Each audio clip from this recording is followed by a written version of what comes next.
झूठ की उम्र ज्यादा लंबी नहीं होती है। ऐसा ही कुछ हो रहा है ऑस्ट्रेलिया में। जानेंगे ऑस्ट्रेलिया ने क्या किया है। तो वहीं दूसरी तरफ कश्मीर मामले में अब पाकिस्तान को दोस्त देशों ने दे दिया धोखा। तुर्की भी पीछे हटा तो उसके अलावे कई देशों ने अब तो गजब ढा दिया। जानेंगे जियोपॉलिटिक्स में क्या कुछ चल रहा है। आइए जानते हैं इन खबरों को विस्तार से। आज का भारत बदल चुका है और भारत अब ऐसे जवाब देता है जिस जवाब की उम्मीद पश्चिमी देश और यूरोपीय देश बिल्कुल भी नहीं करते थे। हालात अब बदल गए हैं। हमने देखा कि ब्रिटेन को भारत ने किस तरीके से जवाब दिया। एक गलती ब्रिटेन को कितना भारी पड़ा। ब्रिटेन के राजभवन में एम्बेसी में जिस तरीके से भारत का झंडा उतार कर खालिस्तानी झंडा लगाने की कोशिश की गई और उसके बाद भारत सरकार ने सीधे सीधे शौचालय का मुंह दिखला दिया ब्रिटेन के एम्बेसी को जो भारत में था। तो उसके बाद से ब्रिटेन बहुत अच्छे से समझ चुका है कि भारत के लिए भारत की बात कितना ज्यादा मायने करती है। ऑस्ट्रेलिया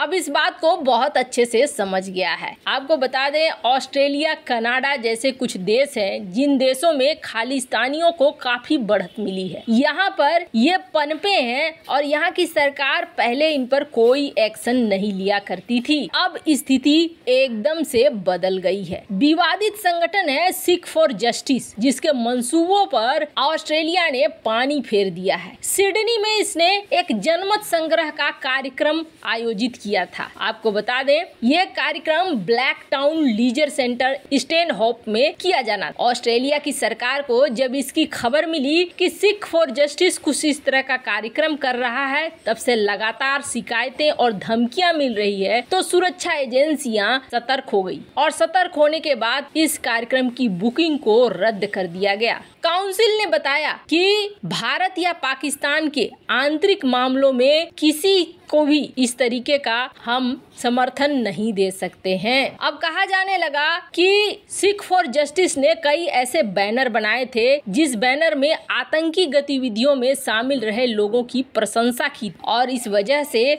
बहुत सारी शिकायतें आ रही थी कि देखो ये संगठन आतंकवादियों को प्रमोट कर रहा है और इस तरीके का कुछ जनमत संग्रह कराना चाह रहा है। आपको बता दें जिसके बाद इस पूरे कार्यक्रम को ही रद्द कर दिया गया। वैसे आपको बता दें पीएम नरेंद्र मोदी ऑस्ट्रेलिया के पीएम एंथनी अल्बनीज के साथ मुलाकात करने वाले हैं क्वाड मीटिंग के लिए जो 24 मई को आने वाले हैं और ऐसे में अगर ये कार्यक्रम होता तो तरह के ऑस्ट्रेलिया के ऊपर सवाल भी होता। जब से ऑस्ट्रेलिया ने ये ब्लैक लिस्ट किया उन्हें तब से भारत की तरफ से भी बताया गया कि हम इस कार्रवाई से वैसे अभी सिर्फ इतना ही बड़ा बम नहीं फूटा है खालिस्तान के ऊपर बल्कि ऑस्ट्रेलिया सरकार ने ये भी अब जांच करना शुरू कर दिया है कि इन्हें पैसे कहां से मिलते हैं। आपको बता दें हाल ही में ऑस्ट्रेलिया में स्वामी नारायण मंदिर पर भी हमले की घटना आई थी जिसकी हिंदू, इस्लामी और सिख संगठनों ने कड़ी निंदा की थी जिसके बाद ऑस्ट्रेलिया सरकार जाग गई है और अब लगातार एक्शन ले रही है सिख फॉर जस्टिस पर और उसके मंसूबों पर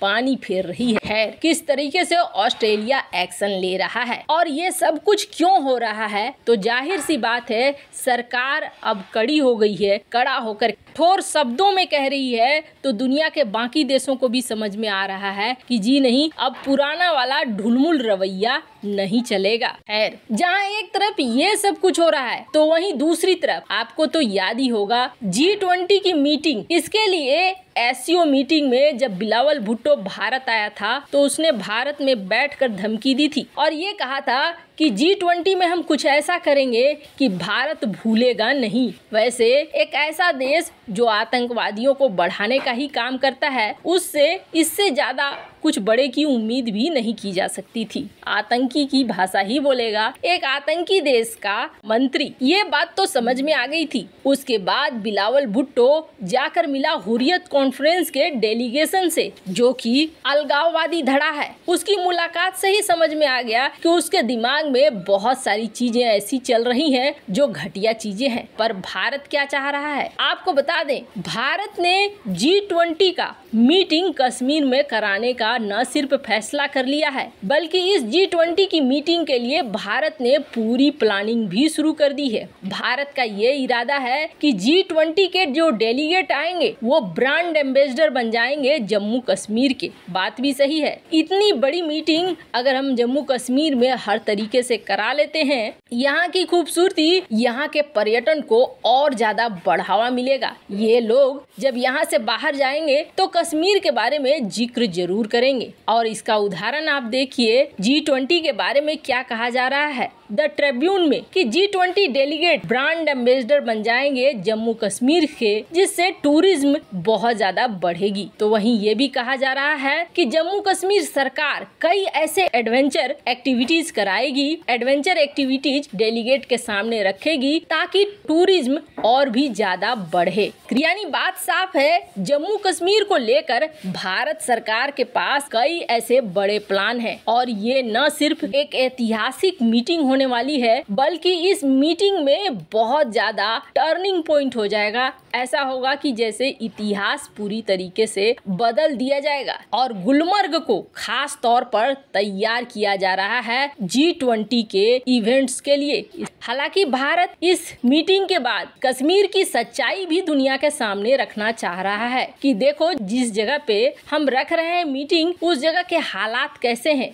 पाकिस्तान जो प्रोपेगेंडा दुनिया भर में फैलाता है, वो उस प्रोपेगेंडा में कितनी सच्चाई है, भारत ये भी दिखलाना चाहता है और ये भारत के लिए सबसे अच्छा मौका है। तो पाकिस्तान कभी भी नहीं चाहता है, किसी भी हाल में नहीं चाहता है कि ये इवेंट सफल रहे। बिलावल भुट्टो ने हाल ही में तुर्की समेत अपने कई दोस्त देशों के साथ एक डील की और कोशिश की कि वो लोग यहाँ न जाएं, पर तुर्की ने पहले धोखा दे दिया और इस बात को लेकर इनकार कर दिया कि हम जाएंगे नहीं। उन्होंने कह दिया कि हम तो जाएंगे। और तुर्की के बाद अब यूके ने भी साफ कर दिया, इन्होंने कहा कि बिल्कुल हम G20 की मीटिंग के लिए जाएंगे जो 22 से 24 मई को होने वाली है। यूके के प्रतिनिधि यहाँ पर अब आने के लिए हाँ कर चुके हैं। वैसे आपको बता दें, British High Commission Alex W Ellis ने इस बात को कंफर्म किया कि हम बिल्कुल G20 की मीटिंग में जाने वाले हैं। एक साथ पाकिस्तान को कई झटके लगे। यूके की तो फिर भी छोड़ दीजिए, यूके अमेरिका के साथ है और अमेरिका वही करेगा जो इस वक्त उसके लिए फायदेमंद हो, और वो है भारत का सपोर्ट। पर तुर्की ने बड़ा वाला धोखा दे दिया है पाकिस्तान को। वैसे इन सब मामले में आपकी क्या राय है, कमेंट कर जरूर बताएं। जल्द मिलते हैं अगले वीडियो में नई खबर के साथ।